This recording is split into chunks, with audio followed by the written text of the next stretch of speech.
Bonjour, ici Jonathan Thibault et bienvenue à votre capsule thématique portant sur la 50e édition du Salon du livre du Saguenay-Lac-Saint-Jean qui se déroule au Centre des congrès Delta-Saguenay. Aujourd'hui, je ferai la rencontre de plusieurs auteurs d'ici et d'ailleurs et je récolterai pour vous les commentaires d'auteurs passionnés de l'écriture qui sont venus faire la promotion de leur ouvrage. Donc, c'est comme ça qui commence la capsule. Je vous invite donc à faire le voyage avec nous.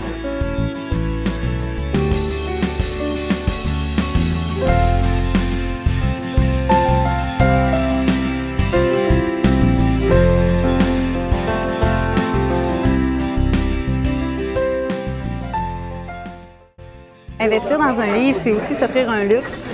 C'est pour, mettons, nous, à la publication Saguenay, on offre une vaste gamme de services et la personne peut avoir accès à tous ces services-là et payer pour, mettons, différentes options. Si elle n'a pas besoin du comité de lecture ou de la révision linguistique, c'est déjà fait, on passe à l'autre étape, qui est le graphisme, etc., jusqu'à l'impression. Mais c'est quand même de l'investissement de la part de la personne. Mais quand elle va vendre son livre, moi, je ne fais aucun pourcentage sur les livres, sauf si on le distribuait. Après le Salon du livre, ce qu'on fait, c'est qu'on planche sur un nouveau projet de distribution. Il y a des choses qui sont en train de se placer, puis je pense qu'il y a une demande et on va essayer de répondre à la demande. Puis ça, on va travailler fort pour ça en même temps, mais je pense que ça vaut la peine aussi, parce que c'est bien beau publier, mais encore faut-il que les gens réussissent à vendre leur livre.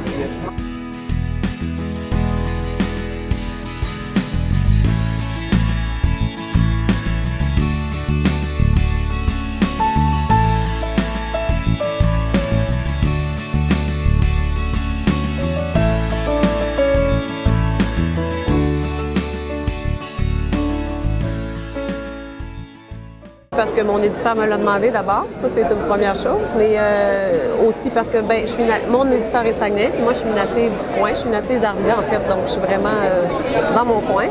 Et c'est toujours un plaisir de faire les salons parce qu'on fait des rencontres. C'est sûr qu'on rencontre des lecteurs, on a des gens qui découvrent nos livres. C'est un partage, c'est toujours des belles rencontres. C'est toujours, il faut aller à la rencontre parce que sinon le processus d'écriture, c'est un processus qui fait qu'on est tellement seul qu'il faut sortir de cet isolement-là puis aller à la rencontre. C'est tout le bonheur des salons. Seulement ma deuxième expérience, je dirais que pour le moment, je ne vois pas de différence vraiment avec l'an passé. J'ai pas assez l'expérience des salons pour comparer, mais j'avais fait plus d'heures l'année passée, fait que cette année c'est différent, mais j'ai pas, pour moi c'est pas...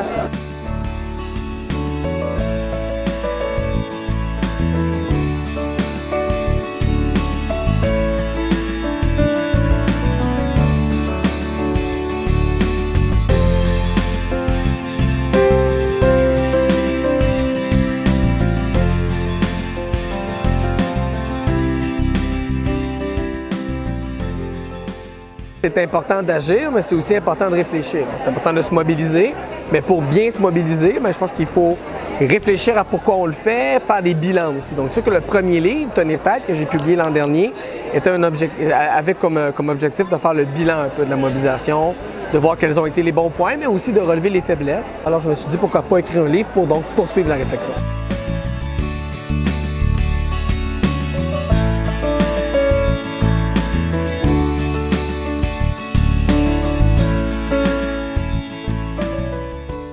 C'était créé en 2002 ou 2003 à peu près.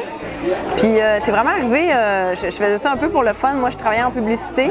J'étais à la pige et j'avais pas vraiment l'intention de faire ça parce que je pensais pas que des bonhommes allumettes en noir et blanc, ça pouvait avoir un certain succès pour des livres pour enfants.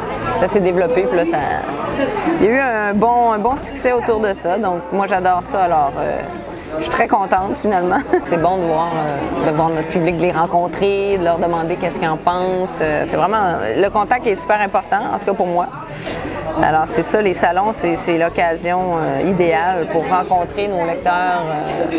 Puis après ça, on repart d'un salon, on est tout inspirés. Puis cette fois, on a vu vraiment, c'est ça, on a vu à qui on s'adresse. Puis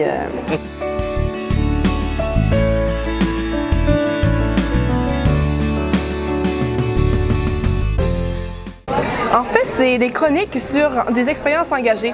Donc, par exemple, sur un 30 heures de famine que j'ai vécu, je raconte un peu qu'est-ce qui se passe quand on est en famine. Puis j'essaie de sensibiliser les gens à la cause, justement, du manque de nourriture dans certaines ethnies. Puis également d'autres aventures engagées comme une journée en chaise roulante, une journée en aveugle. Donc j'essaie de passer des messages engagés et puis tout l'argent que vous donnez pour mon livre va à Leucan. En fait, je leur donnerais le conseil de s'accrocher. Surtout, c'est sûr que l'écriture, tu finis toujours par avoir un petit peu les épreuves à l'intérieur. Tu finis toujours par avoir le goût de laisser tomber, mais il faut s'accrocher puis finir notre livre jusqu'à la fin et pas avoir peur de critiques. Donc ça, c'est important. Bien évidemment, on se sent très fière.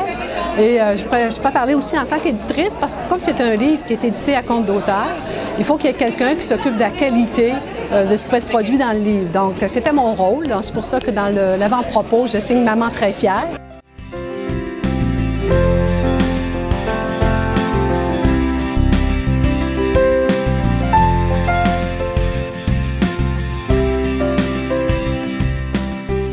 C'est une maison d'édition qui est mondiale, donc on est disponible, publié partout sur la planète. Alors, on est un petit peu partout. Actuellement, on a 44 titres qu'on a publiés en 2013 et on a, en fait, dans la littérature jeunesse, des livres qui varient pour 4 ans, aller jusqu'à 10 ans à peu près. C'est les premières publications. Et ce qui est particulier avec Édition, c'est qu'on publie en multilangue, donc tous nos titres sont en français, anglais, espagnol, et en multiformat, donc en imprimé et numérique, dans une technologie assez interactive où on a l'audio, donc on peut entendre l'histoire avec vraiment de la très grande qualité. La voix francophone féminine, c'est Claire Pimparé de Passe-Partout. Et masculine, c'est Paul Sarrazin, d'ailleurs, qui est originaire de la région. Alors vraiment, c'est notre modèle, c'est vraiment mon modèle d'affaires, ce que je voulais faire dans l'édition.